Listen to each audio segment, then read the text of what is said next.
আমরা শুধু চেঁচিয়ে মরি, বিচার চাই, বিচার চাই। কথায় কথায় তোতা বলি, সিআইডি আর সিবিআই। মৌন মিছিল, হুঙ্কার আর মোমবাতির আলোয় নিত্য নতুন প্রতিবাদের পন্থা শিখছি ভালোই।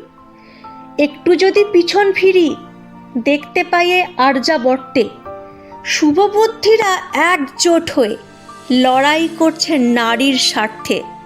সীতার জন্য লঙ্কাকাণ্ড এই দেশেরই শিক্ষা বটে। দুঃশাসনকে বিনাশ করতে নিছক কুরুক্ষেত্র ঘটে। কত মানুষের সমবেদনা অথবা গর্জে ওঠা ক্ষোভ, এ পোড়া দেশে অবশেষে মনুষ্যত্বের উদয় হোক। যার গেল শুধু তারই গেল, কিছুই কি নয় আমার তোর। তাই তো চলুক রাত্রি দখল, যদি পাওয়া যায় নতুন ভোর।